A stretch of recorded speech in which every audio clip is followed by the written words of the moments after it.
E aí galera, tudo bem? Prontos para mais um bate-papo muito interessante sobre um assunto que é importantíssimo de estudar para a próxima prova? Meu nome é William, sou engenheiro ambiental, mestre em engenharia ambiental, e o nosso assunto hoje é impacto ambiental e recuperação de áreas degradadas. Uma temática muito legal para quem trabalha com meio ambiente e para quem está estudando e avançando nos estudos dessa área, certo?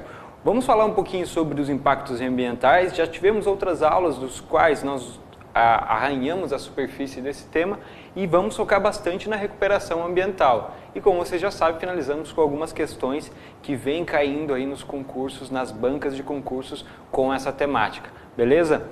Para iniciar, nem preciso eu falar, com certeza vocês já sabem que os impactos ambientais eles estão presentes em qualquer ação, qualquer atividade que a humanidade, que a sociedade exerça sobre o planeta. O simples fato de nós existirmos em comunidade, aonde moramos, aonde residimos, trabalhamos, etc., estudamos, já causa um determinado impacto ao ambiente local, porque estamos consumindo produtos, estamos consumindo energias e ao mesmo tempo gerando resíduos, gerando substâncias nocivas que podem impactar negativamente ao ambiente. Um grande exemplo disso é a geração de lixo, é a geração do resíduo sólido, seja pela atividade humana de viver em sociedade, de viver em uma cidade, que é o resíduo sólido urbano, seja por uma atividade industrial relacionada ao resíduo que essa indústria possa vir a gerir, o resíduo de uma obra civil, da construção civil, um resíduo hospitalar ou qualquer outro tipo de resíduo que possa vir a ser gerado. Então, se olharmos hoje somente para os impactos gerados, nós veremos que a Terra já ela já não é suficiente para conseguir ser o lar de toda essa população. Sabemos que a população aumenta ano após ano e os impactos, o consumo, a necessidade de energia, a necessidade de alimento, a necessidade de bens e produtos tende a crescer. Alguns estudos falam que hoje em dia nós precisaríamos de 4 terras para, por exemplo, ter capacidade suficiente de sustentar o consumo médio de um americano, que é uma população que tem um consumo um pouco mais elevado pelo status financeiro e social, etc., até pelos hábitos e tradições. Então, percebam que se todo mundo, no planeta todo, consumisse igual um americano médio, nós não teríamos recursos suficientes para atender essa população. É sempre bom pensar em reduzir os impactos, em reduzir os consumos e, quem sabe, se possível, recuperar essas áreas degradadas, essas áreas impactadas. A importância de se estudar e acompanhar os impactos ambientais é o conhecimento, primeiramente eu tenho que ter o conhecimento das atividades que causam esse impacto no ambiente, a determinação da significância desses impactos ou quanto significativo é um impacto. Por exemplo, vocês já devem ter visto em algum momento uma plaquinha em um gramado bonitinho, num jardim, em algum local, escrito "não pise na grama". E a gente sempre raciocina, mas qual é o impacto de eu pisar na grama aqui? Qual vai ser esse impacto? Ele é significativo ou não? Vai destruir a grama? Vai acontecer algo muito grave? Então, o estudo dos impactos ele está relacionado a isso, a determinação da significância. Quão significativo é esse impacto aos atendimentos legais e normativos, por exemplo, tratar resíduos, tratar o efluente doméstico, ou seja, a descarga que a gente puxa em casa, todo o material que a gente gera como efluente, é uma obrigação legal, é uma obrigação, existem normas que prevêem isso. Então, analisar, estudar e avaliar o impacto também pode estar relacionado a um caráter normativo. A determinação de controles operacionais dentro, por exemplo, de uma fábrica, de um sistema produtivo, quanto menos perdas eu tiver no meu processo produtivo, mais ganhos eu vou ter. Então, a análise desse impacto vai ser interessante. A visão sobre o gerenciamento de resíduos, que é muito importante, nós discutimos em outros bate-papos, o quanto é importante fazer uma gestão integrada dos resíduos, levando em consideração aspectos sociais, econômicos e aspectos técnicos. O estabelecimento de objetivos e metas. Bom, se eu quero melhorar a salubridade ambiental do local onde eu moro, eu posso atuar em 2 frentes. Uma, minimizar e mitigar os impactos gerados e outra, restaurar, recuperar e dirimir os problemas gerados e nessas áreas impactadas e degradadas. Além da elaboração de planos de emergência, de monitoramento e medição. A gente viu recentemente grandes desastres ambientais no Brasil, como a Brumadinho, a Bacia do Doce, onde as barragens de rejeito acabaram rompendo, gerando um impacto ambiental enorme, um impacto ambiental que demorará anos para ser recuperado. E agora se tem a elaboração de alguns planos de recuperação, etc. Mas isso já poderia estar previsto anteriormente como um plano de emergência, um plano de contingência. E se acontecer? Quem trabalha com análise de risco, quem trabalha com a engenharia como um todo, sempre traz para a conversa, sempre traz para a mesa de debate, de reunião, um e se. Então eu sempre tenho que ter essa pulga atrás da orelha, literalmente, de me perguntar e se acontecer algo mais grave, quais serão as consequências e quais as medidas deverão ser tomadas. Além disso, estabelecer e manter procedimento para identificar aspectos ambientais das atividades, produtos e serviços é uma atividade muito importante, é uma ferramenta muito importante para qualquer atividade que possa vir a causar impacto, além de considerar os impactos significativos no estabelecimento dos objetivos ambientais. E um lembrete bem bacana, isso daqui é algo que vocês podem anotar aí. Por exemplo, um aspecto ele gera uma causa e um impacto ele gera um efeito. Eu vou mostrar para vocês exemplos de aspectos de causa e vou mostrar exemplos de impacto e efeito. Mas essa relação é bacana de vocês lembrarem, até para ter a diferenciação da conceituação. E a fonte disso está lá na norma ISO 14000, que é a norma que detalha todos os processos de gestão ambiental. Descrição de aspecto. Aspecto é o elemento das atividades ou produto ou serviço de uma organização que pode interagir com o meio. E o impacto é qualquer modificação. Então eu tenho uma atividade ou um elemento que pode interagir com o meio. Esse vai ser o meu aspecto.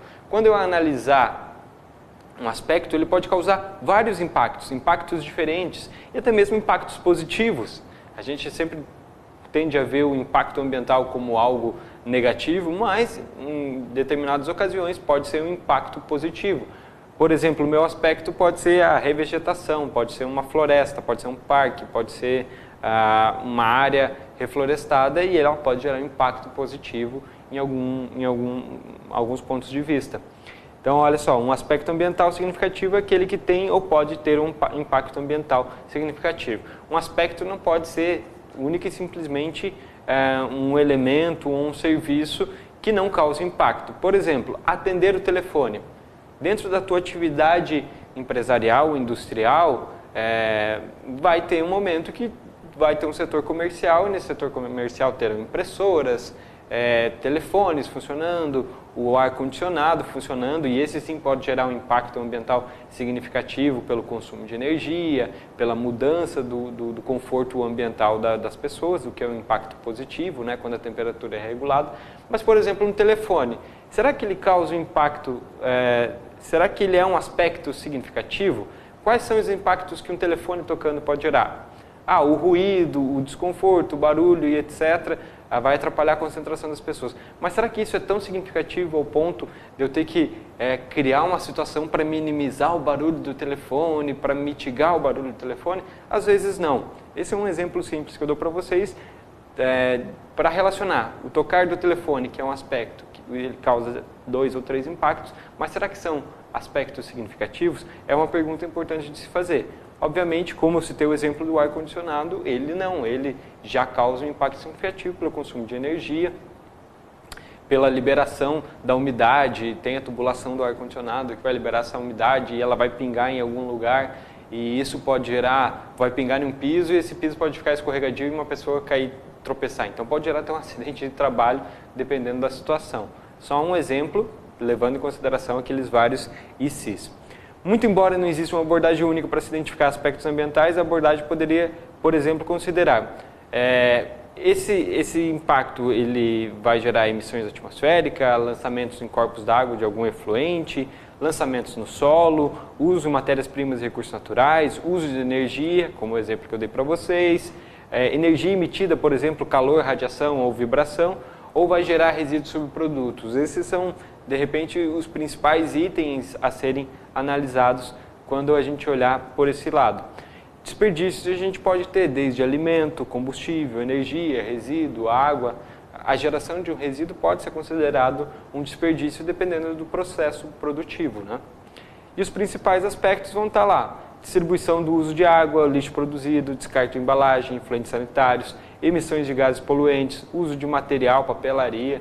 Obviamente que eu produzir e consumir muito material de expediente vai gerar, é um aspecto que vai gerar um impacto. Qualidade do ar e descarte de produtos químicos. Aqui eu tenho alguns exemplos, olha, aspecto do negócio, descarga de gases. Qual é o impacto que a descarga de gases, que eu tenho uma chaminé dentro do meu processo produtivo, vai causar? Contaminação e poluição atmosférica. É significativo? Com certeza. Descarga de efluentes, contaminação da água. Disposição de resíduos em aterros, contaminação das águas superficiais e subterrâneas, se esse aterro não for bem operado, não ter sido bem construído, são aspectos importantes de se levar em consideração. Se ele não tiver um licenciamento ambiental, pode causar esse impacto. Esse impacto pode ser minimizado? Sim, se ele foi bem operado, foi bem construído, tem licenciamento, os impactos serão menores. O risco de contaminação das águas superficiais e subterrâneas será muito menor, mas ainda assim haverá um risco, e havendo um risco, você tem que considerar isso dentro do impacto. A queima de combustível, a emissão de dióxido de carbono é um impacto como contribuição para o aquecimento global. Esse é um exemplo. As principais categorias de impacto, a gente tem a ecotoxicidade, a eutrofização. Lembram da palavra eutrofização? Vamos buscar aí nas anotações e nas outras aulas, hein? A fumaça fotoquímica oxidante, que quando a gente tem num final de tarde de uma grande metrópole, uma grande cidade, quem não mora num grande centro urbano, mas geralmente a gente vê pela televisão alguns noticiários falando disso, que é aquela fumaça, aquela fuligem que baixa no final de tarde, no início da manhã, que impede as pessoas de ter uma boa qualidade de ar para respirar, que é o que a gente chama de smog. Então, o smog, ele acaba ocorrendo nesses grandes centros urbanos e dificulta muito a respiração das pessoas. É muito comum a gente ver pessoas que se mudam desses centros urbanos para locais do interior e elogiam a qualidade no ar, o ar puro, o ar fresco, justamente por essa presença de contaminantes na atmosfera. A redução da camada de ozônio, que vai fazer com que se amplie o efeito estufa e se aqueça mais o planeta, o consumo de recursos naturais, consumo de energia, o próprio efeito estufa e a acidificação de rios, lagos, até mesmo a ocorrência de chuva ácida pela presença desses constituintes acidificantes na atmosfera em que a chuva entra em contato ou com o solo. Algumas relações de aspecto e impacto. A gente tem aqui emissão de gases de combustão, alteração de qualidade do ar, muito parecido com os outros exemplos que nós já vimos.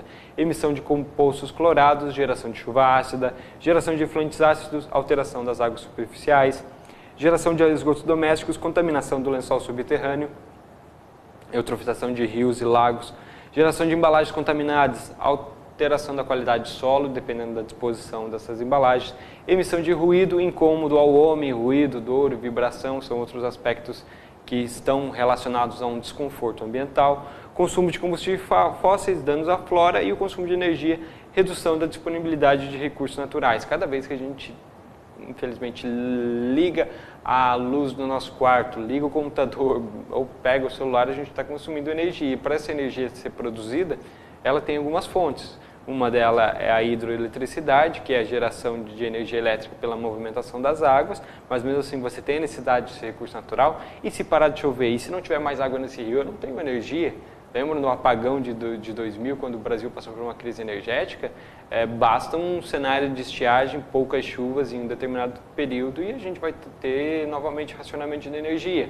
A energia pode ser gerada por uma termoelétrica, queima de carvão natural. Ela pode ser gerada por outras fontes termoelétricas com queima de outros combustíveis fósseis e, infelizmente, a gente tem o consumo de recursos naturais nesses setores. O próprio ligar do motor de um carro vai estar consumindo combustível fóssil e isso é muito impactante do ponto de vista de se somado, né? O meu carro, por si só, ele não vai gerar um impacto significativo, ele não é um aspecto significativo, mas agora todos os carros de uma grande metrópole, de uma grande região, ou todos os carros de um determinado estado, determinado país, se somados, aí sim o impacto é muito significativo. E a gente tem alguns critérios para analisar esses impactos ambientais. Um deles é a severidade. Ele é reversível com ações imediatas, então ele tem uma severidade baixa. Ou seja, qual é o impacto vou trazer para uma escala menor, tá? Quem trabalha em escritório, assim como eu, deve ter colegas de mesa no escritório com várias salas, várias pessoas. E um vai gostar da temperatura do ar-condicionado numa determinada faixa e outro vai gostar da temperatura em outra faixa. Isso acaba sendo muito comum, né? Então, se eu coloco temperatura muito baixa, eu consigo reverter rapidamente esse quadro, então ele tem uma severidade baixa, né? Eu coloco lá 17 graus e deixo ligado por 1 hora. Quando ficar desconfortável com o meu colega, eu posso combinar com ele que ele pode subir durante 15 a 30 minutos para 22 graus, 21 graus, para equilibrar a temperatura. Então vejam como a reversibilidade é muito rápida. Então é uma severidade baixa. Agora, quando os danos são médios, danos reversíveis ao meio ambiente, sem danos à saúde humana com ações mitigadoras. Aí danos médios são aqueles que não vão ser prontamente revertidos, vão causar impacto um pouco mais significativos, obviamente não causando ainda dano à saúde ou ao meio ambiente, etc., significativo, mas já são danos de maior classe, assim como alto, que são irreversíveis ao meio ambiente e à saúde humana. Na média, a gente tem processos de restauração que podem recuperar aquela área, mas com investimento a médio, curto e longo prazo e não em prazo imediato. E altas são situações irreversíveis. Por exemplo, se eu extinguir a população de determinada espécie de animais, infelizmente isso é irreversível, ao menos que se consiga em um futuro clonar e mesmo assim restituir uma espécie não é algo tão fácil, mas a extinção de espécies é algo irreversível. Muito provavelmente, mesmo com o avanço significativo da ciência, a gente não vai conseguir trazer isso de volta, não vai conseguir reverter esse quadro. A frequência também é um item que pode ser utilizado. Se ele é ocasional, ou no máximo uma vez por mês, se ele é frequente uma vez por semana, ou se ele é improvável, provável, frequente. Lembra quando eu falei para vocês do e se? É aí que eu vou encaixar o e se. Esse se é improvável, é algo quase impossível. Cair um meteoro, é possível? É, mas é muito improvável. Agora vai ter uma frequência baixa. Agora, a provável tem média e alta vai ser aquilo que é frequente, que acontece sempre. A extensão também é um outro critério, se ele é isolado só naquela área de atividade, aquele impacto, aquele aspecto está ali, ele gera um impacto muito local, ele é isolado. Ou se ele é restrito dentro e fora da unidade, ele ocorre em uma micro-região, e se ele é abrangente, se ele ocorre numa macro-região, ou seja, ele se expande para o ambiente como um todo. E daí eu posso dar significância ou importância para cada um desses impactos. Se ele é um impacto com a somatória de todos esses itens, ao se somarem, ele pode ser desprezível, tolerável, significativo, moderado ou até mesmo crítico. Ou seja, se ele chegar a somatória de 5, ele vai ser crítico.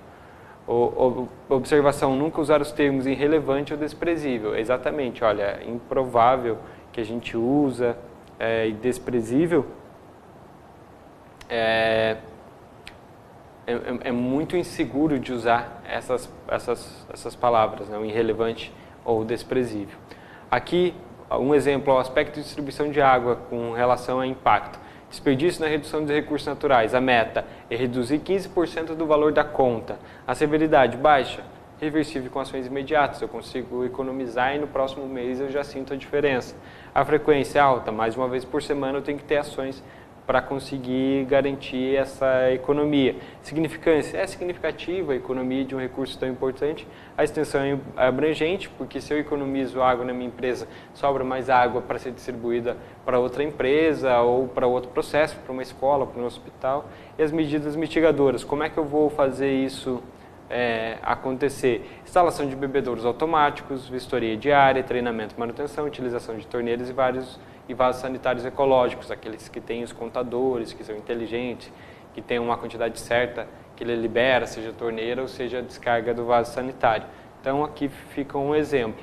Eu vou dar outro exemplo para vocês. Imaginem que esse daqui é uma quadra, um quarteirão próximo de vocês. Aqui a gente tem a rua, aqui, ó, a gente tem a rua, tem um campo de futebol, tem aqui o local da coleta de resíduos, tem estacionamento, tem um restaurante, vestiário, tem uma série de itens ali nesse quarteirão. E tem a comunidade como um todo, tem um rio que passa.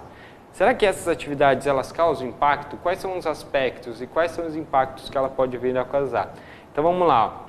Vamos olhar nesse quadro aqui, etapa ou tarefa. Vamos olhar primeiro do restaurante aqui, que está logo ao lado. Eu vou deixar ele ampliado para vocês acompanharem. Então aqui, a gente tem o restaurante, a atividade dele é preparar o alimento, aqui, etapa ou tarefa. E quais são os aspectos que estão relacionados ao restaurante? Resíduo sólido, consumo de água, consumo de energia e o risco de explosão, né, pela utilização de gás de cozinha. Qual é o impacto, por exemplo, de resíduo sólido? Contaminação do solo. Essa é uma situação normal ou emergencial? Normal, né? A produção de resíduo é algo normal. Qual a severidade? É 1 ou é 2? É 1, a severidade baixa. Eu consigo, fazendo uma gestão adequada dos resíduos, eu consigo ter o mínimo de impacto possível com isso. Qual é a frequência?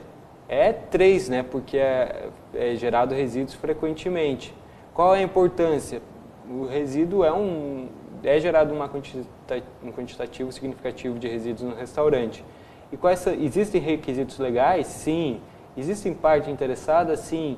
Existe acumulação e repetitividade? Sim. Então, ele deu um valor de sim lá para 3, o que eu considero, vamos voltar aqui, olha, significativo. É um impacto significativo a geração de resíduos no restaurante. E assim a gente vai ter para consumo de água, vai ter para os demais itens aqui, ó, estacionamento, manobra do carro, pode ter vazamento de óleo, fumaça. Nas outras aqui, se a gente tivesse uma discoteca, a palavra legal, né? Tocando uma festa rave ainda, essa discoteca, quais seriam os impactos? Na área de lazer, ocorrência de um churrasco, na área de lazer da piscina, quais seriam? Então, por meio dessas matrizes, eu consigo avaliar a frequência, o risco e também a severidade e qual a significância desses impactos relacionados inicialmente ao seu aspecto. Uma vez que eu tenha mapeado isso, aí sim eu consigo propor ações de recuperação, de mitigação, de atenuação desses itens. Aqui a gente está já com a parte da nossa aula que vai falar especificamente de recuperação de áreas degradadas. Primeiro, a recuperação ela tem toda uma técnica, toda uma base científica, uma base técnica, ou seja, existem especialistas, profissionais especialistas para a recuperação de áreas degradadas, existem ferramentas, procedimentos, instrumentos, livros, existem várias coisas relacionadas à recuperação de áreas degradadas. Então ela pode ser considerada como uma ciência, pode ser considerado como algo praticado, estudado e balizado na nossa sociedade. Da mesma forma que ele é uma necessidade humana, como eu disse para vocês, se a gente continuar esse mesmo ritmo de consumo, não vai ter terra que chegue para dar conta dos nossos hábitos de consumo, da nossa geração de resíduo e etc. Então ela é uma necessidade humana de sobrevivência, né? E isso vai gerar a degradação ambiental, por isso a importância da recuperação de áreas degradadas, áreas que sofreram, que elas não têm mais o aspecto natural, elas estão fora do seu status quo, o status natural. Como eu disse, a simples presença do homem já causa impacto. Além disso, a gente tem os impactos ambientais naturais. Por exemplo, a atividade vulcânica. Se um vulcão começa a expelir lava em qualquer lugar onde tem atividade vulcânica, é óbvio que ele vai impactar significativamente no ambiente, vai degradar, devastar uma área grande, pode até impactar no meio urbano, né, devastando cidades, assim como tsunamis, furacões, dunas de areia, tempestades, etc. E isso são fenômenos naturais, então existem impactos ambientais naturais. É claro que lá no meio da floresta também ocorre situações naturais, causas naturais. Por exemplo, caiu um raio numa floresta e isso causou um incêndio. O incêndio vai causar uma degradação enorme, que vai necessitar de uma recuperação novamente. Mas ela pode ter uma fonte natural. Então existem causas naturais para esses impactos. Não só a atividade humana, não só a nossa existência. Nós não somos tão vilões assim. A participação indireta do homem nas grandes alterações e, obviamente, que além da atividade da onde a gente tem uma relação direta, a gente tem outras atividades que têm uma relação indireta. O próprio aquecimento global, que faz com que a gente tenha estações climáticas mais severas, ou seja, quando é para dar seca, dá uma seca muito forte. Quando é uma estação chuvosa, é uma estação chuvosa muito forte. Quando é para dar calor, o calor é muito forte. Quando é frio, o frio é intenso. Então, esses impactos indiretos, que não são do dia para a noite que acontecem, é de anos, dezenas de anos, séculos de atividade humana que vão causando, também estão relacionados. Isso faz com que haja uma perda da resiliência do ambiente natural. O que é essa palavra resiliência? Ela significa resistência, resistir e continuar e se tornar mais forte. É muito natural você ter locais, por exemplo, de muito frios e ter espécies arbustivas que são de ambientes quentes. Quer dizer que essa planta, esse indivíduo, essa espécie é uma espécie resiliente, ela consegue se adaptar ao meio, consegue enfrentar as dificuldades e consegue se manter. Quanto mais casos de dificuldade você vai gerando, talvez vai diminuindo a resiliência e a sua capacidade de resistir. E eu falo disso de espécies de animais, espécies da fauna, flora, eu falo isso até mesmo das cidades. Nós também temos uma ampla capacidade de resiliência, mas obviamente que ela tem um limite. Além disso, os fenômenos naturais como quedas de árvores em florestas, ventos, deslizamentos, também podem causar esse impacto.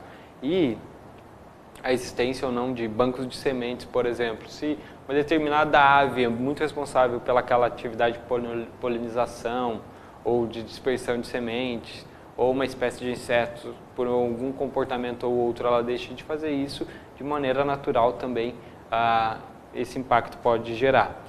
Quais são as principais causas de degradação hoje? A gente tem expansão agrícola, mineração, fogo, corte da madeira, as barragens para a geração de energia elétrica, abertura de estradas no ambiente de floresta, né? E principalmente lá em cima, aqui, lá em cima, atrás, a expansão urbana. As cidades hoje elas consomem cada vez mais os recursos naturais e isso gera ambientes de degradação. Alguns conceitos importantes para a gente entender recuperação ambiental. Primeiro, o significado da palavra recuperação significa recondicionar o sítio alterado às condições próximas às anteriores, ou seja, tentar transformar aquilo de volta ao que ela era, mais próxima do que ela era anteriormente ao impacto. A restauração, reprodução total das condições ambientais da área, tais quais antecedentes. Quando eu falo em restaurar, é a mesma coisa restaurar um veículo antigo. Está lá o Fusquinha todo feinho, todo quebrado, todo enferrujado, e eu pego esse veículo e faço ele passar por um processo de restauração, para que ele volte o mais próximo do original possível. Mais próximo não, ele tem que ficar muito semelhante ao original, ele tem que tentar ser original, para eu dizer assim, ganhar o selinho, veículo restaurado. Ao mesmo tempo que eu posso ter esse mesmo veículo, esse mesmo Fusquinha e não conseguir as peças originais, mas adaptar com outras peças para que ele continue rodando, continue funcionando. Aí eu tenho um veículo recuperado e aqui eu tenho um veículo restaurado, aquele que está muito parecido com o original. E a reabilitação é o reaproveitamento da área mediante um plano prévio de uso futuro. Ou seja, eu tinha uma área bonita de floresta, aí descobriu-se que tinha um recurso mineral abaixo dessa área. E por um aspecto de interesse econômico, o desenvolvimento foi derrubado aquela floresta e foi feito um buracão grande, foi cavado e retirado aquele recurso mineral.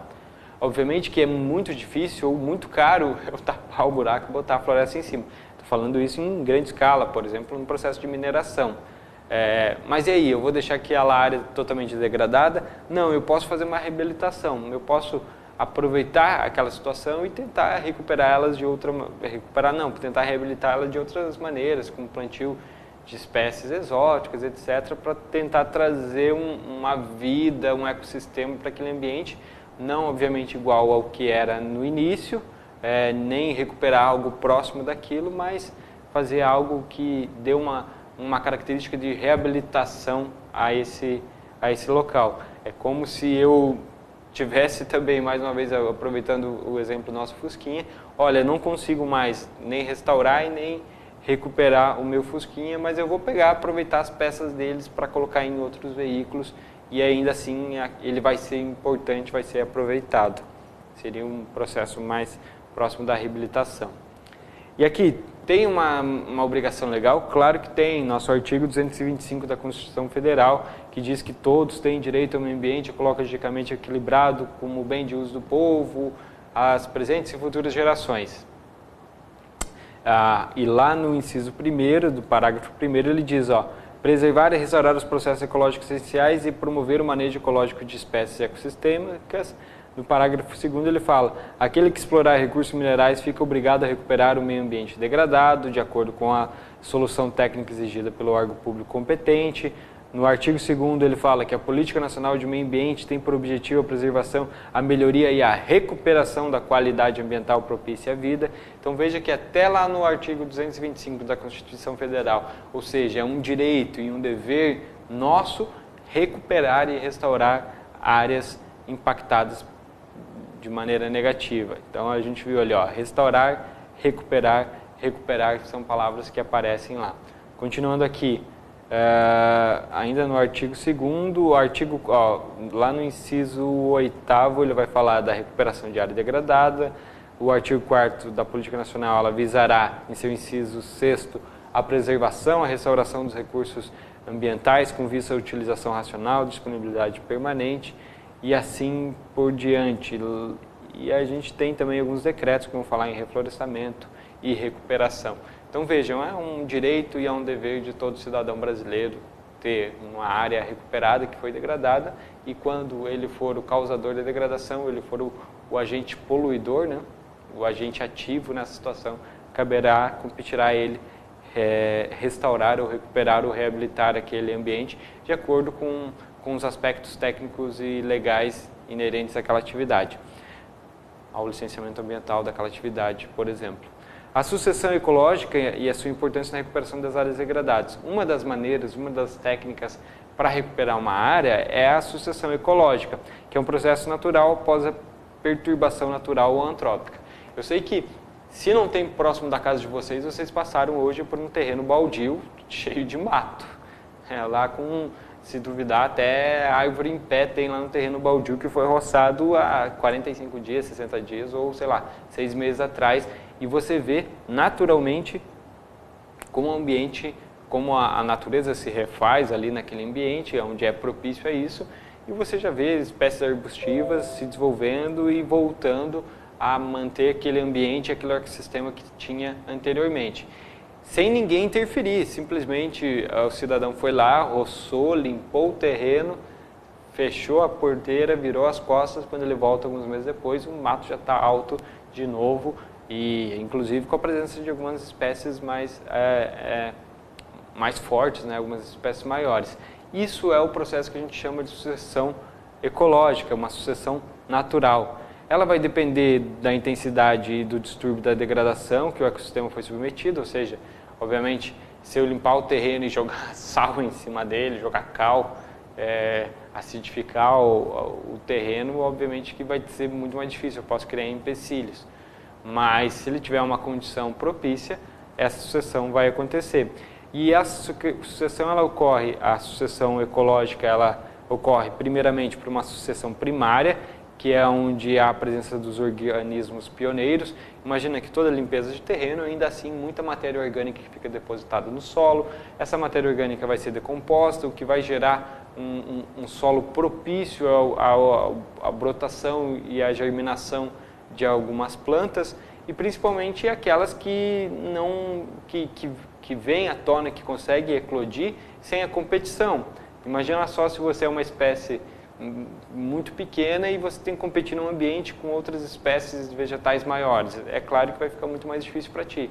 Quando elas são retiradas, aí o ambiente fica propício para esses organismos que a gente chama de organismos pioneiros, que são os primeiros a chegar. Então, olha, eles chegam em local desabitado, sem influência de organismo que tenha habitado a época anterior, geram modificações do ambiente causadas pelos organismos pioneiros, porque eles vão fazer o solo ficar úmido, vão ter matéria orgânica. É um processo um pouquinho mais lento, não é da noite para o dia, né? Embora aos nossos olhos seja rápida essa restauração natural, né? E primeiro estão lá as rochas e material orgânico, e daqui a pouco vem uma espécie mais rasteira arbustiva, e daqui a pouco outros, como vocês podem acompanhar na figura ali, A, B, C, quando você vai ver na letra D ali, algum tempo depois, você já tem espécies maiores. Depois da sucessão primária tem a sucessão secundária, que inicia-se na área já habitada após a ocorrência de perturbação de algum tipo de influência. É uma característica da sucessão secundária o fato de já existir no solo formado. São aquelas espécies que elas só vão aparecer se tiver as espécies pioneiras preparado o ambiente, preparado o solo, ter a condição ideal. Ela tem a sua capacidade de regeneração depende do grau de perturbação ocorrido, ocorre após os distúrbios, e ela pode ser de maneira natural ou antrópico, né? Esses distúrbios pode ocorrer a sucessão secundária. Aqui tem um exemplo, e na sucessão secundária você vai ter árvores frondosas numa etapa final, né? Você já vai ter praticamente a floresta se regenerando. Ela é muito mais difícil, ela não ocorre tão facilmente, ela é codependente da sucessão primária, mas é possível de ocorrer e a gente vê isso também aos olhos nus. Fatores determinantes da sucessão secundária, ela pode ser rápida, lenta, dependendo do conjunto de fatores, como tamanho da clareira. Quanto maior a clareira aberta de uma floresta, mais lenta tende a ser a sucessão. Imagina uma floresta retirada de uma vegetação, embora ela esteja cercada de vegetação, vai ser um pouquinho mais lenta dependendo da situação. A composição florística remanescente, o que restou nesse solo, né? Além da predação de sementes e a competição interespecífica. A gente sabe que é um ambiente propício também para que tenha formigas, insetos, outros animais, outros seres vivos que vão disputar aquele espaço e aquele ambiente. Então vai ser mais difícil. Quem já tentou plantar, por exemplo, uma árvore frutífera em um canteiro de casa sabe o quão difícil é essa batalha com a formiga cortadora, por exemplo, porque aquilo acaba sendo uma fonte de energia e de alimento para ela levar para o formigueiro, para a produção do alimento dela, e ela acaba realmente cortando tua muda de pêssego, de laranja lá, se não houver um controle e um acompanhamento.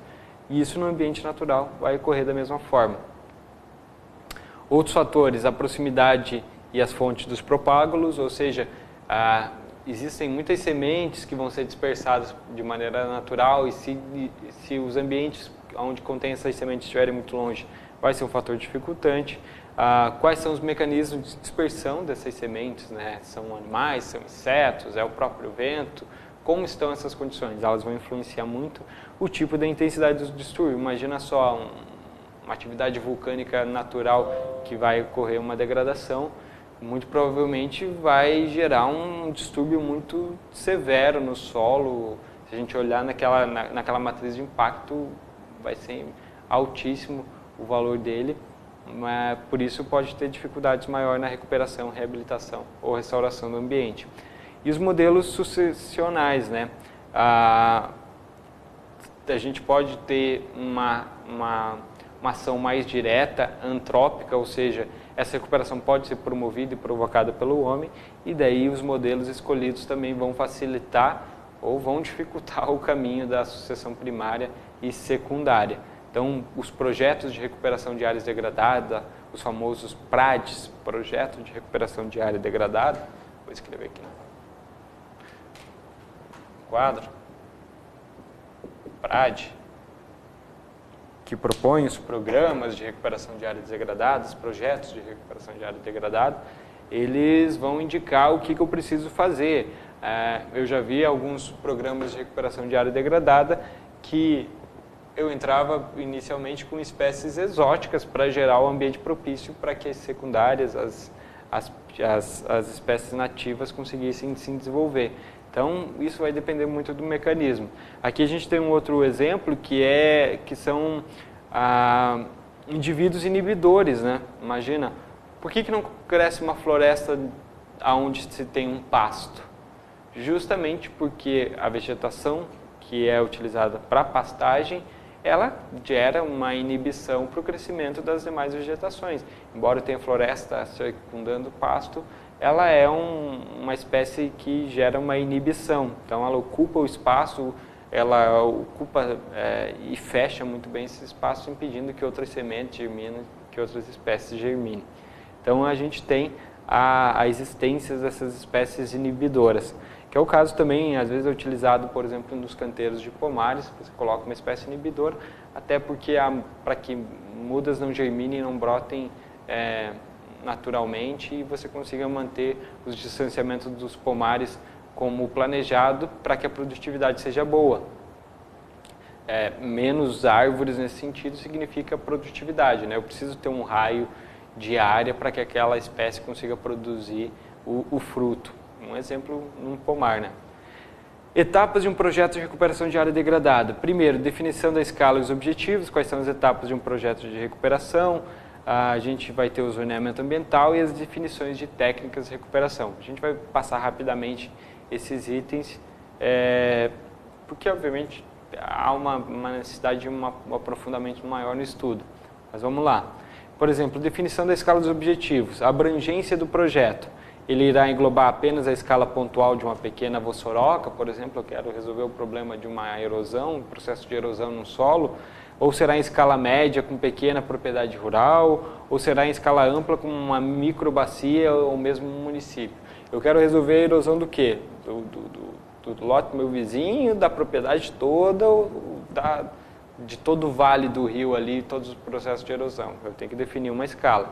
Quanto maior for a abrangência, maior vai ser, quanto maior for a abrangência do projeto, maiores são as chances de obter sucesso em termos de recuperação de áreas degradadas.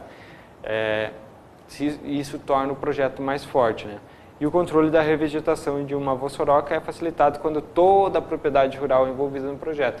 Eu controlar uma única ravina ali, uma única vala, e não controlar as demais, pode causar baixa adequação, né? No entanto, tem que se pensar que tem que ter recursos suficientes, sejam eles recursos financeiros, recursos humanos, tem que se controlar, tem que se acompanhar isso. Então, é muito importante definir a escala e qual é o objetivo, principalmente o objetivo e a escala desses projetos. Por exemplo, pode ser uma restauração de APP, você se concentra na restauração da APP. Pode ser uma recuperação de uma reserva legal, se concentra na recuperação da reserva legal para fazer o corredor ecológico junto com a APP, algo nesse sentido, ampliação da reserva, algo que seja muito claro e objetivo. O controle da revegetação de vossoroca, recuperação de uma propriedade rural, revegetação de taludes. É importante que tudo isso seja feito, mas é importante ter foco e objetivo e metas para que um programa, para que um projeto seja efetivado. O zoneamento ambiental também é uma ferramenta importante, identificar e delimitar as situações ambientais com base em diferentes atributos, principalmente em grandes projetos, né? Qual é o estado de degradação? É quase como fazer um diagnóstico, como está o estado daquela situação, o que eu posso fazer? Por exemplo, eu não posso pegar a mesma cartilha de recuperação e aplicar em todos os casos de degradação. Alguns solos vão ser mais fáceis de recuperar, outros mais difíceis, pela característica da vegetação que eu estou tentando fazer a recuperação. Algumas espécies vão se adaptar aos solos mais úmidos, outros a solos mais secos, outros a solos arenosos, outros a solos ácidos. Então, tudo isso tem que se levar em consideração e se conhecer o zoneamento, o tipo de solo, o tipo do relevo, topografia, o que eu tenho de vegetação remanescente para me auxiliar ou para saber se ela vai ser um inibidor, um competidor nesse processo de restauração e de reabilitação ou de recuperação que eu estou propondo. E também as definições e técnicas, né? Uma vez determinado meus objetivos, minha escala, feito o zoneamento, aí eu vou definir algumas técnicas interessantes e que melhor se adaptem a essas características. Exemplo, áreas de APP ocupadas por pastagem abandonadas com regeneração de arbustos, o isolamento dos fatores de degradação como a entrada do gado. Eu quero recuperar uma APP.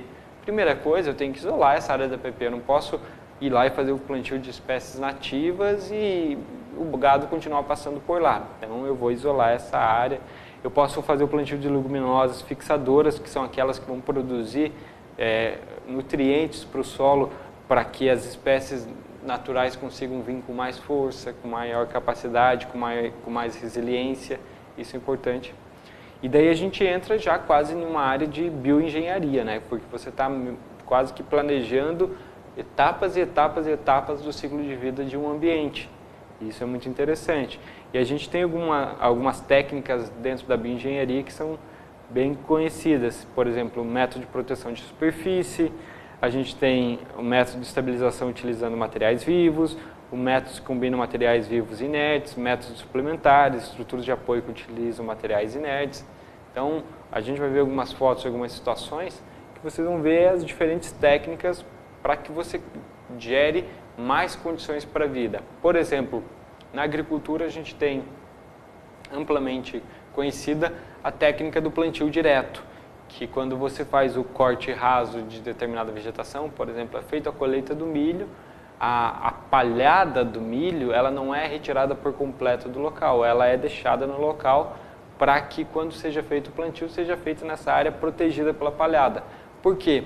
Porque sem essa palhada o processo erosivo pode ser muito grande no solo e todos os nutrientes, todo o custo e os insumos aplicados naquele solo podem ser levados pela primeira chuva. Ao manter a palhada, ao manter esse material vivo ali em cima, você diminui o processo erosivo. Esse é um exemplo de uma técnica da agricultura, mas que pode ser espelhada numa técnica de recuperação. Se eu tenho um terreno lá e eu quero promover uma sucessão primária e posteriormente uma secundária, eu posso deixar um material de bagaço, posso deixar material orgânico ali à disposição para que facilite esse processo. A gente tem alguns métodos de proteção de superfície, como fornecer proteção superficial rápida para a conservação do solo, utilizando de grande número de plantas, tais como gramíneas, leguminosas, por unidade de área, superfície. A destabilização utilizando materiais vivos e materiais inertes, por exemplo, plantio de gramínea, combinado com o despejo de agregados, escória, restos de construção civil, entre outros. Eu posso simplesmente receber solo de outros locais para gerar uma diversidade geológica nesse local, para melhorar a estabilidade, para terraplanar, para corrigir, algo nesse sentido. Eu tenho métodos suplementares que são sobre condições de solo desfavorável, onde um local necessita de estabilização, para que as plantas vivas possam vir a ser utilizadas. Então eu posso usar materiais como madeira, concreto, pedra, para corrigir esse terreno, às vezes é possível, ou melhor, é necessário. São técnicas caras, portanto precisam ter um uso limitado e seu impacto positivo também é limitado, mas a bioengenharia, nas suas mais diversas técnicas, ela pode ser muito utilizada e uma ferramenta muito importante. Como vantagem, a gente tem proteção contra a erosão em muitas dessas técnicas, aumenta a estabilidade em costa, proteção de quedas de rocha, proteção contra o vento.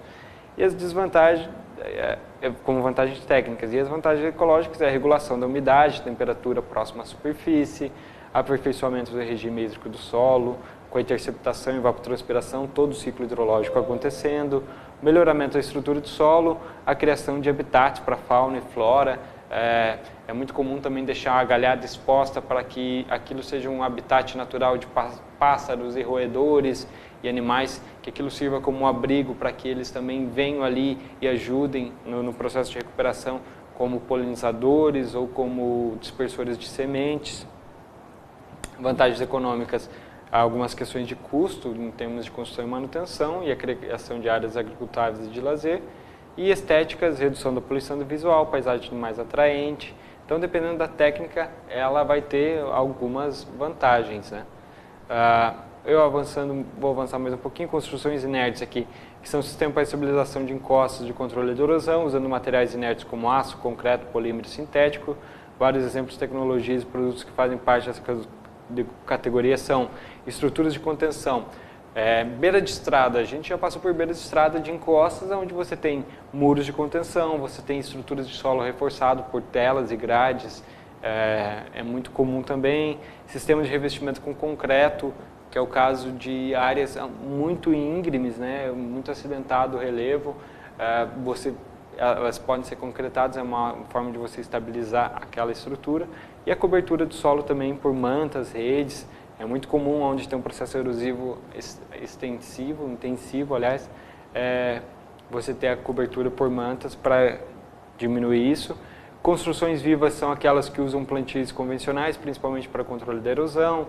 Uma cobertura do solo pode ajudar, uma cobertura vegetal no solo pode ajudar o controle da erosão e fazer voltar à vida determinadas situação. Assim como as mistas, a gente vai ter o envolvimento dessas duas técnicas, né? Por exemplo, eu posso, para facilitar o crescimento vegetal, fincar estacas, né? Colocar estacas para que a planta tenha ali uma estrutura, um suporte, em locais onde há muito vento. Imagina uma clareira que foi aberta e não há bloqueadores de vento. Qualquer espécie que tem o seu caule longo, né? Ela às vezes vai ser impedida de se desenvolver justamente pelo vento. Eu posso colocar sistemas como estacas ou outras plantas, bambu, são diversas as ferramentas utilizadas para isso. E obviamente algumas têm as suas limitações, a viabilidade econômica é uma limitação, épocas de plantio é uma limitação, características naturais do ambiente são outras limitações que devem ser observadas. Além de tudo isso, tudo que eu falei é para ação direta e entrópica do homem, né? Tem a regeneração natural, ela tem baixo custo, mas leva um tempo maior. Se eu simplesmente abandonar o terreno, que é uma técnica, embora pareça bem preguiçosa, mas é uma técnica, a sucessão natural, a regeneração natural, ela tem que ser acompanhada e monitorada, mas você não vai entrar com espécies, não vai entrar com nenhuma daquelas técnicas que a gente viu. Ela é um pouquinho mais demorada, ela mais resiliente, e vai depender muito se há um tempo hábil ou não para isso, né? Se há tempo de sobra, é importante que se use. Algumas técnicas de restauração para amplificar a capacidade de regeneração natural. A nucleação, ela tem baixo custo, que é implantar poleiros ou ilhas de diversidade, árvores isoladas ou em grupos de espécies que atraiam animais ou especial frugívoros, que são aqueles que se alimentam de frutas, né?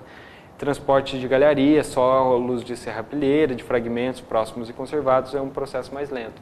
É aquilo que eu disse, eu posso trazer material orgânico e depositar ali para que isso atraia animais, roedores e para que elas sejam ilhas ali de diversidade biológica para ajudar na proliferação e habitats para alguns animais, por isso que a gente até chama de poleiros. Aqui um exemplo, o número de poleiros para que os passarinhos tenham onde defecar, aí eles defecam, quando eles defecam a semente, fertilizam o solo, etc. E são processos que você vai ajudar o processo natural, né? Você com alguns toques pode ajudar o processo natural. Aqui tem algumas fotos nessa área bem arenosa, onde eles estão tentando fazer recuperação com algumas ilhas.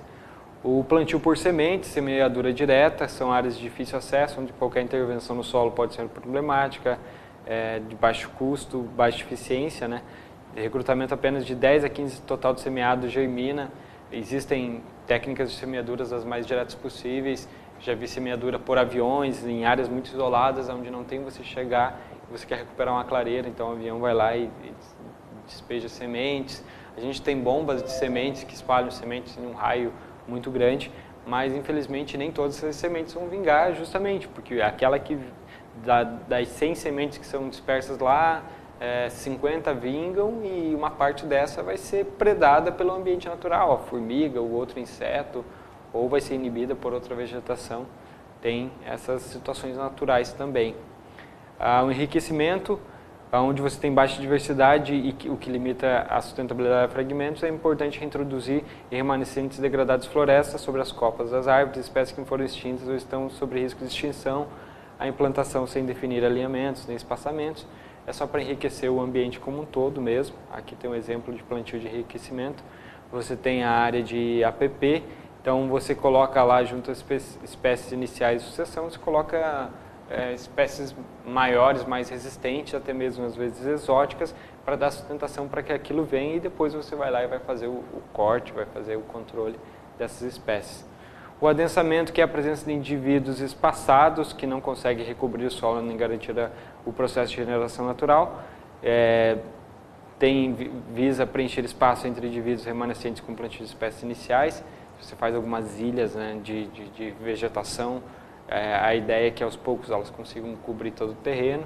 O plantio total, que daí é você pegar toda a área e fazer o plantio total nela com diversas espécies. E daí, claro, tem um alto investimento, um alto custo, planejamento e para sua implementação, mas ele tem um grau de sucesso muito grande. E aí a gente tem os modelos de plantio que podem ser utilizados diferentes, né? De acordo com aquilo que tiver dentro do programa ou do projeto que se preveja. Tem que se prever também os procedimentos de manutenção para evitar a competição, a densidade, invasoras, até mesmo uma quantidade muito grande daquela vegetação pode causar um estresse para o ambiente e inibir o crescimento e desenvolvimento, o amplo crescimento e desenvolvimento da planta.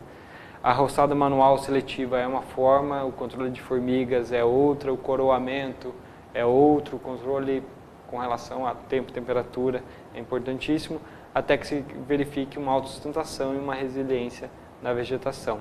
Então, lembrando sempre, manutenção é um procedimento caro, pode gerar grande falha dos projetos, a falta de conhecimento de autossustentação a longo prazo, pode gerar uma estagnação na sucessão, porque sem a manutenção o processo pode chegar ao seu limiar que ele não consegue avançar para a próxima etapa, e a adaptação dos padrões de florestas plantadas.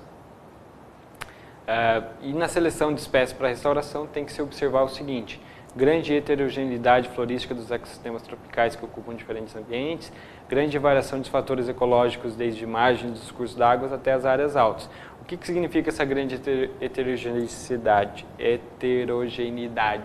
Vamos lá. Se eu comprar mudas nativas ou utilizar mudas nativas somente de um viveiro florestal, eu vou ter uma variedade genética pequena para determinadas espécies, porque elas são feitas quase como clones, né?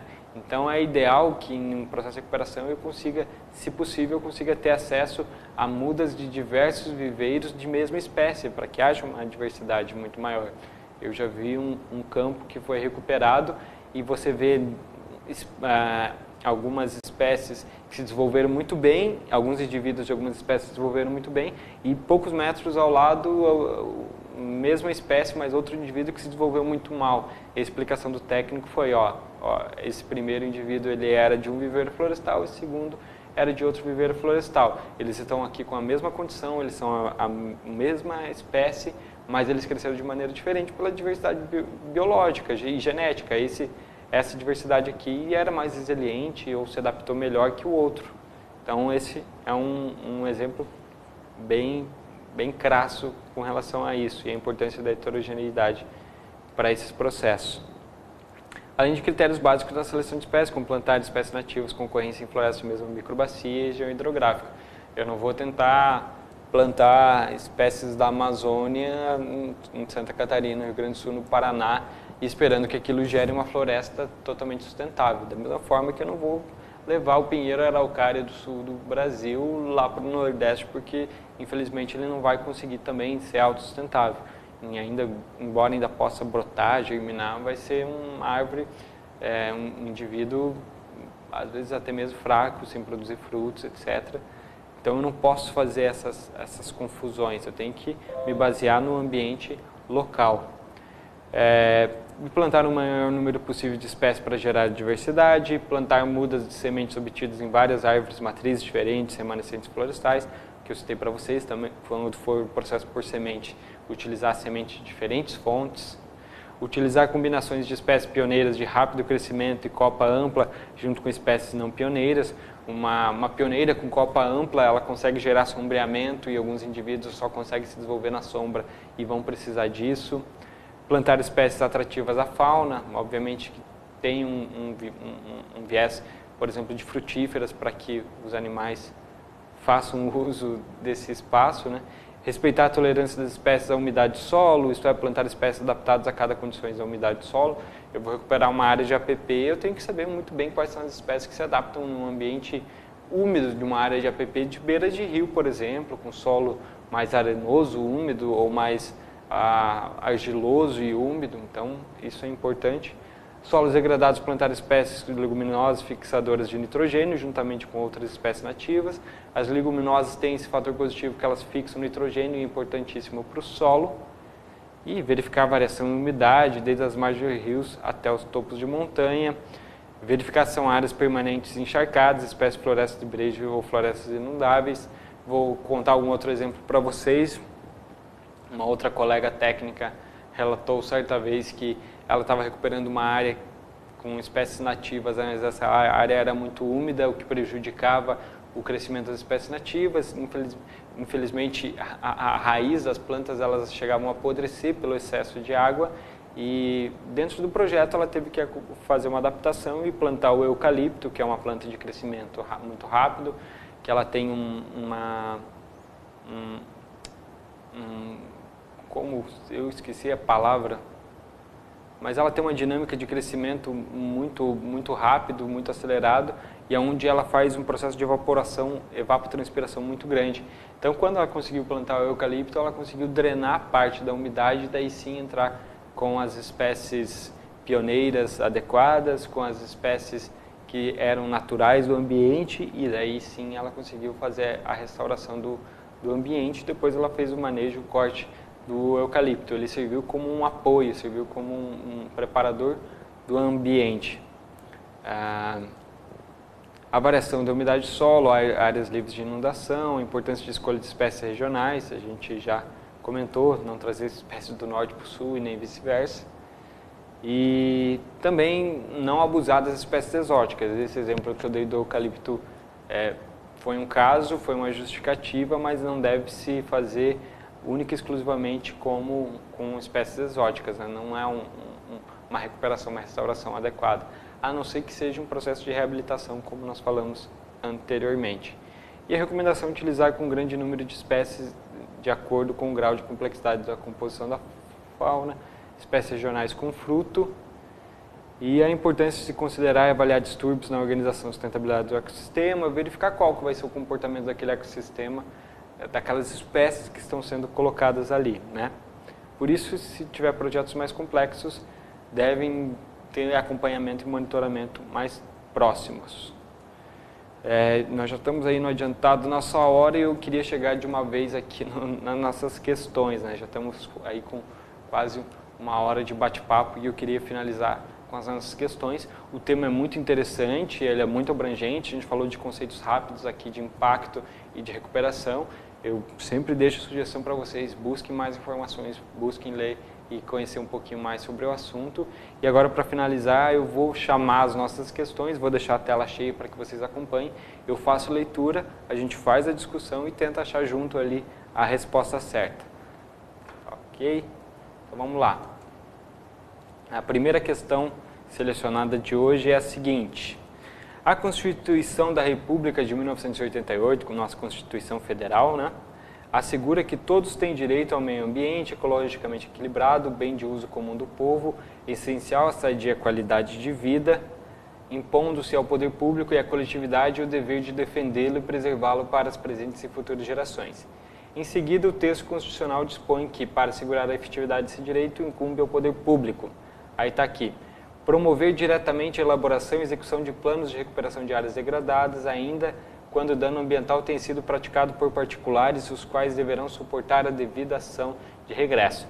Não, né? A gente falou que é um dever de quem degrada, compete a ele fazer essa recuperação, não compete ao poder público recuperar algo que a iniciativa privada ou que um particular degradou. Então, a letra A não é. Vamos lá, incumbe ao poder público proibir a produção, a comercialização e emprego de técnicas, métodos e substâncias que comportem risco para a vida, a qualidade de vida e ao meio ambiente. Não proibir, mas controlar sim, controlar, acompanhar, licenciar. Então, assim, a gente precisa de substâncias que oferecem risco à vida. Por exemplo, combustível. Combustível é uma substância altamente contaminante, inflamável, explosiva, etc., mas a gente precisa dele, não pode proibir a sua produção ou comercialização, e sim controlar, acompanhar, monitorar, e quando houver o dano ambiental, derramamento de combustível no solo, fazer a recuperação. Então a letra B também não está correta. Na letra C, exigir na forma da lei para instalação de obra ou atividade potencialmente causadora de significativa degradação do meio ambiente, estudo prévio de impacto ambiental a que se dará publicidade. Essa é uma afirmação mais condizente. Compete ao poder público exigir o licenciamento ambiental, o estudo de impacto ambiental e dar publicidade a isso. Vamos deixar a letra C aqui vamos marcar aqui um pontinho, um asterisco, que talvez ela seja a resposta certa. Vamos continuar lendo. Cobrar de toda pessoa física ou jurídica que desempenha atividade empresarial relatório anual de impacto ambiental, independentemente do potencial poluidor da atividade. Não, né? Se eu tenho uma lan house, eu tenho uma loja que vende CDs, são duas coisas que não existem mais, né? Mas eu dei de propósito aí para vocês. Se eu tenho uma atividade que não gera impacto ambiental, eu não tenho que gerar relatório, eu não tenho que gerar toda essa documentação. Então, a letra D também não procede. E a letra E, estabelecer condicionantes ambientais, bem como medidas mitigatórias, compensatórias e reparatórias a toda pessoa física ou jurídica que desempenhe atividade empresarial independentemente do potencial poluidor. Não compete ao poder público mitigar, compensar ou reparar as pessoas físicas e jurídicas que são potenciais poluidores. Ao contrário, né? O potencial poluidor que tem que desempenhar atividades mitigatórias, compensatórias à coletividade. Então, aqui, ó, a resposta certa é a letra C. Tá ok? Marquem aí, primeira questão, letra C, a resposta certa. Vamos lá para a próxima. Sobre áreas degradadas e planos de recuperação de áreas degradadas, os PRADs, é correto afirmar, ó, os planos de recuperação de áreas degradadas. Uma área degradada é aquela que, após ter sofrido um intenso distúrbio, perde sua integridade física, química ou biológica, ficando incapacitada de se regenerar naturalmente.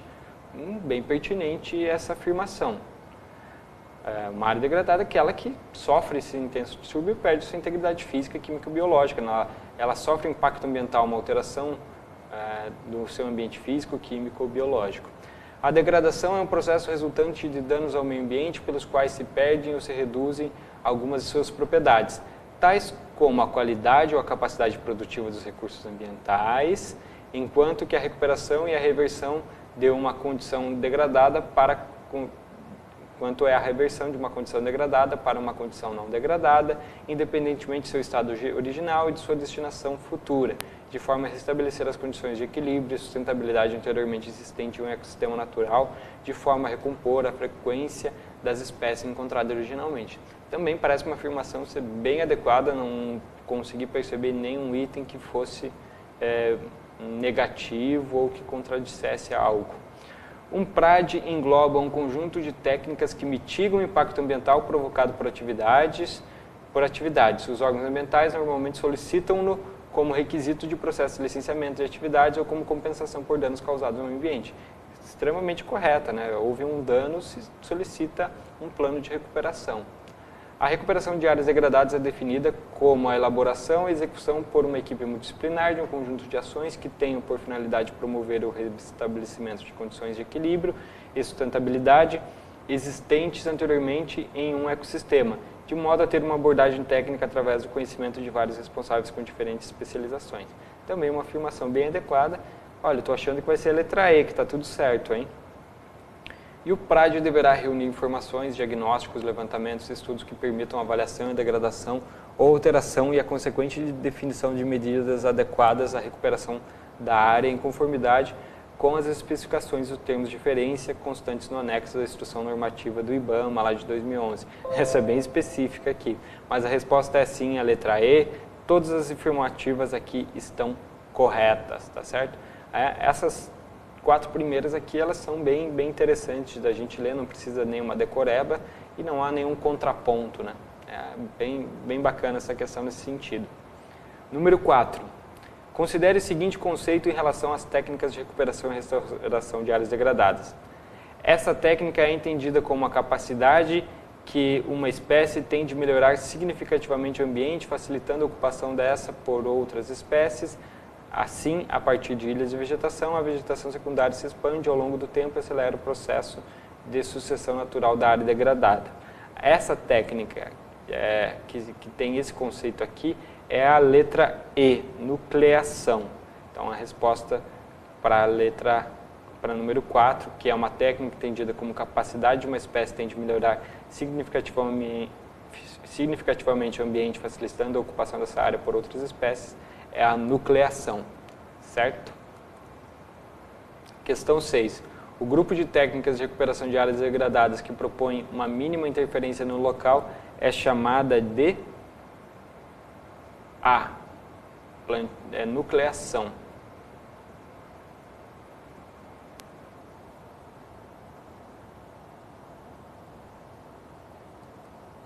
8.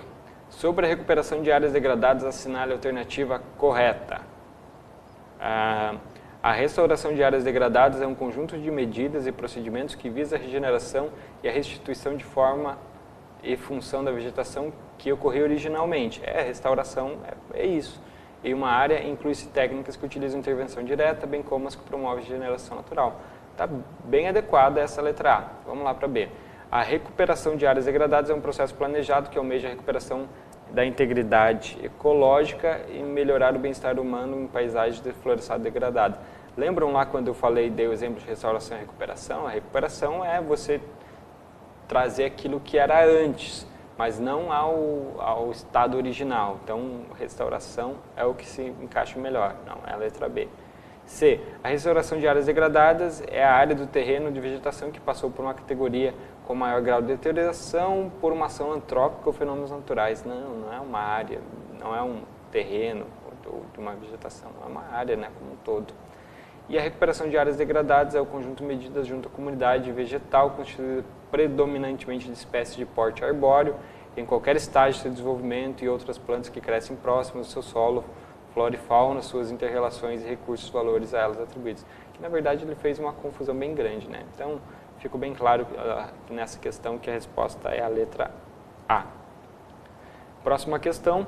Como uma das técnicas de recuperação de áreas degradadas, tem-se um plantio de enriquecimento, que consiste no plantio de mudas, preferencialmente de espécies iniciais de sucessão, nos espaços não ocupados pela regeneração natural, em especial em locais que alteram a boa presença de regeneração natural com locais onde ela não ocorre. Vamos continuando aqui. Na introdução de espécies, preferencialmente aquelas de estágios finais de sucessão nas áreas alvo de restauração florestal. C. Em manter todo e qualquer tipo de espécie vegetal nativa, ervas, arbustos, árvores que surgirem naturalmente e se desenvolver nas áreas alvo dessa restauração florestal. No plantio de mudas em toda a área alvo de restauração, realizando combinações de espécies em módulos e grupos de plantio, e em transpor o banco de sementes por um meio de retirada de camadas superficiais do solo, juntamente com a serrapilheira, em uma área de estágio mais avançado, sucessão para a área alvo de restauração florestal. Eu vou dizer para vocês aqui, a resposta certa é a letra B. A introdução de espécies, preferencialmente aquelas com estágios finais de sucessão em áreas de alvo de restauração florestal. Lembra que eu mostrei a fotinho para vocês de você plantar um indivíduo maior para que o outro tenha sombra? É justamente essa a técnica do enriquecimento, plantio e enriquecimento. Claro, essa é uma questão, se vocês observarem aqui, que caiu para engenheiro florestal, que é muito mais inerente dessa atividade. Eu trouxe mais como um exemplo de como eles podem explorar essas técnicas dentro de uma questão de concurso. Mas anotem lá, letra B. E a 17, as intervenções da urbanização com a modificação das formas ou substituição de materiais superficiais alteram de maneira radical e irreversível os processos hidrodinâmicos nos sistemas geomorfológicos, sobretudo no meio tropical úmido, em que a dinâmica de circulação da água desempenha papel fundamental. Então aqui, nesse contexto, a influência da urbanização por meio das intervenções técnicas no ambiente favorece o abastecimento do lençol freático, ou seja, eu urbanizar uma área vai favorecer o lençol freático? Não, eu vou impermeabilizar o solo, né? Quanto mais asfalto, mais concreto, menos água vai infiltrar e vai abastecer o lençol freático. Vai gerar o escoamento superficial concentrado? Isso, com certeza, se eu tenho lá uma área grande de asfalto, de concreto, eu vou gerar mais escoamento superficial. Vai gerar favorece o acontecimento da evapotranspiração? Não, né? A evapotranspiração ocorre de maneira natural, embora você tenha nos ambientes urbanos ilhas de calor, mas se não tem água presente ali, não vai favorecer a evapotranspiração. E principalmente porque a evapotranspiração, a gente está falando da transpiração, da respiração vegetal e celular das plantas, que promovem e auxiliam o processo de evaporação da água, né? Então, se eu tenho mais concreto do que planta, eu não estou favorecendo a evapotranspiração. O movimento da água em subsuperfície, que é água abaixo da superfície do solo, mas ainda não subterrânea. Também não, porque a água não vai penetrar se essa área está bem urbanizada. E o armazenamento das bacias hidrográficas também não faz muito sentido essa afirmação. resposta certa é com certeza a letra B, escoamento superficial concentrado, certo? Então, esse foi o nosso bate-papo de hoje. O assunto é bem denso, é bem, diria até pesado, porque são conceitos bem específicos, né? E é muito fácil de confundir. Vocês devem ter percebido, nessa uma hora eu devo ter trocado alguma vez a palavra reabilitação por recuperação, e na hora da prova a gente não pode trocar, né? Mas é justamente por isso prestar atenção, fazer a questão com atenção, leitura, ler com paciência, verificar nas entrelinhas, verificar se geralmente a pegadinha ou a situação negativa ou afirmativa não está justamente nesse ponto mais essencial da questão, é sempre importante, tá bom? Galera, me despeço aqui de vocês hoje, desejo bons estudos, vamos continuar firme aí para conseguir atingir o objetivo que é a aprovação no concurso, tá? Eu estou aqui para tentar auxiliar vocês da melhor maneira possível nesse caminho, estou fazendo um grande esforço aqui para acompanhá-los nesses temas diversos e espero que o nosso bate-papo, espero que essa conversa que a gente tem possa auxiliá-los nesses estudos, tá bom? Muito boa sorte a todos, foco aí nos estudos, falta pouco, vamos lá e bora para frente, vamos em frente. Grande abraço, até mais.